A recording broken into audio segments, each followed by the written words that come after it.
Agustus semakin dekat, dan ada satu hal yang sering baru disadari banyak orang ketika keadaan sudah berubah, yaitu bahan pangan yang terlihat biasa saja, hari ini bisa menjadi masalah besar ketika pasokan mulai terganggu. Selama pasar masih penuh dan harga masih terasa normal, kebanyakan orang merasa semuanya baik-baik saja. Tapi sejarah menunjukkan, perubahan besar sering dimulai dari tanda-tanda kecil yang dianggap sepele. Mulai dari cuaca yang tidak menentu, biaya produksi yang naik, sampai rantai distribusi yang mulai mengalami tekanan. Masalah pangan bukan hanya tentang apakah barang masih ada atau tidak, tetapi apakah masyarakat masih mampu membelinya ketika harga bergerak naik. Karena itu, menjelang Agustus, ada 5 bahan pangan yang perlu kita perhatikan. Bukan untuk membuat panik, bukan untuk menyuruh orang menimbun, tapi supaya kita lebih sadar bahwa ketahanan pangan dimulai dari kemampuan membaca keadaan sebelum masalah benar-benar terasa. Bahan pangan pertama yang perlu kita perhatikan adalah beras. Bagi masyarakat Indonesia, beras bukan hanya sekadar makanan pokok, tetapi sudah menjadi bagian dari budaya dan kehidupan sehari-hari. Hampir setiap rumah memiliki hubungan langsung dengan bahan pangan yang satu ini. Ketika harga beras naik, dampaknya tidak hanya dirasakan oleh pedagang atau petani, tetapi langsung masuk ke dapur keluarga. Anggaran belanja yang biasanya cukup untuk 1 bulan, bisa berubah ketika harga kebutuhan utama mulai meningkat. Namun, yang sering tidak terlihat adalah perjalanan panjang di balik sebutir beras. Sebelum sampai ke meja makan, beras melewati proses yang sangat panjang. Ada petani yang bergantung pada kondisi cuaca, ada lahan yang membutuhkan air cukup, ada pupuk yang harus tersedia, ada biaya bahan bakar untuk distribusi, dan ada pedagang yang menghubungkan antara produsen dengan konsumen. Masalahnya, sistem pangan sangat bergantung pada keseimbangan. Ketika musim berubah, produksi terganggu, atau biaya petani meningkat, tekanan itu akhirnya bisa sampai ke konsumen. Banyak orang hanya melihat angka harga di pasar, tetapi tidak melihat tekanan yang terjadi jauh sebelumnya. Inilah kenapa persoalan pangan tidak bisa diselesaikan hanya dengan melihat harga hari ini. Karena harga yang terlihat sekarang adalah hasil dari berbagai masalah yang sudah terjadi sebelumnya. Bahan pangan kedua adalah cabai, barang kecil dengan dampak besar. Cabai menjadi salah satu contoh bagaimana bahan pangan yang terlihat sederhana bisa membuat banyak orang langsung merasakan perubahan.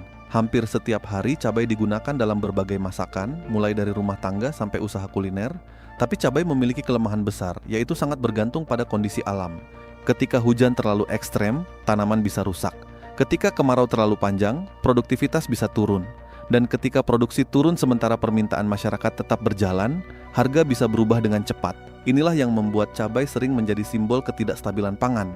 Bukan karena cabai adalah makanan paling penting, tetapi karena cabai menunjukkan betapa rapuhnya sebuah sistem ketika terlalu bergantung pada faktor yang sulit dikendalikan.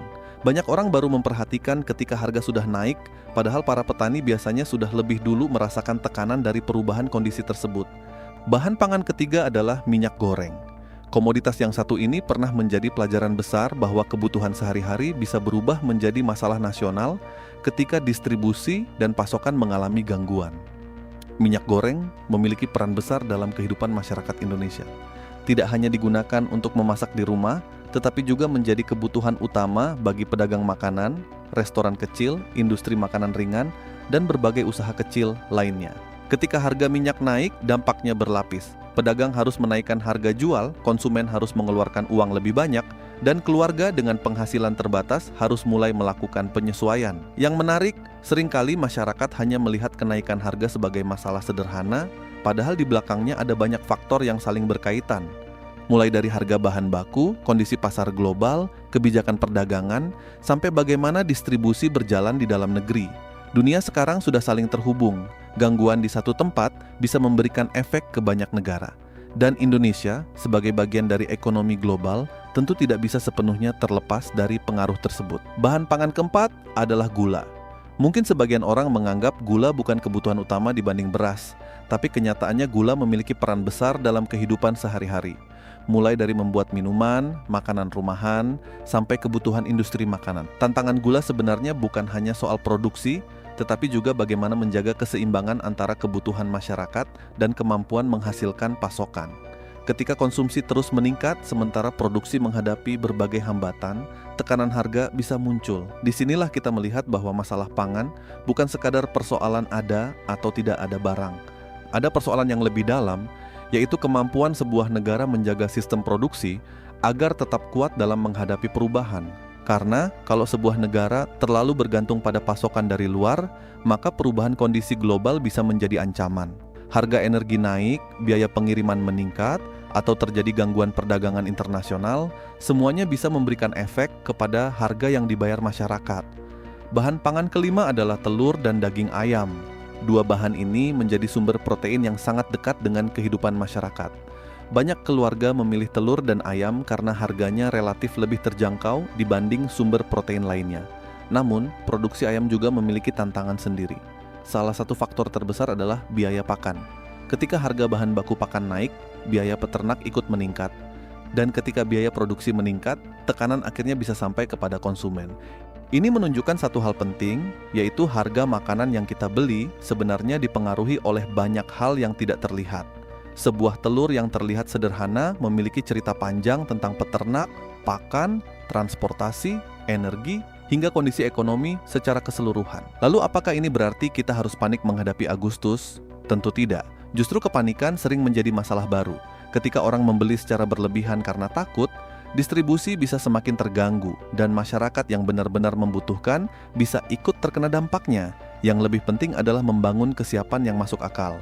Mulai memperhatikan pengeluaran rumah tangga, mengurangi makanan yang terbuang, menyimpan kebutuhan dasar secukupnya, dan memahami bagaimana kondisi ekonomi bisa memengaruhi kehidupan sehari-hari. Karena masalah pangan tidak selalu datang dalam bentuk rak supermarket yang kosong. Kadang masalah datang dalam bentuk harga yang perlahan naik, ukuran barang yang mengecil, atau keluarga yang harus mengurangi kebutuhan lain karena biaya makan semakin besar. Banyak orang berpikir persiapan hanya diperlukan ketika krisis sudah terjadi. Padahal orang yang paling siap biasanya adalah mereka yang mulai memperhatikan sebelum keadaan berubah. Agustus hanyalah sebuah penanda waktu. Yang lebih penting adalah bagaimana kita memahami situasi yang sedang berjalan. Dunia pangan semakin kompleks, perubahan iklim semakin terasa, biaya produksi terus menghadapi tekanan, dan masyarakat perlu lebih sadar bahwa makanan yang ada di meja kita tidak muncul begitu saja.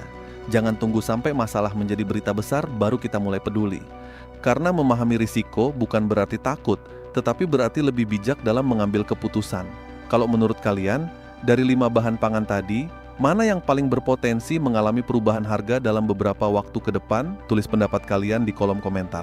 Jangan lupa like video ini kalau pembahasannya bermanfaat, bagikan ke orang terdekat agar semakin banyak yang sadar, dan subscribe channel ini untuk mendapatkan pembahasan ekonomi, pangan, dan berbagai perubahan yang bisa memengaruhi kehidupan kita.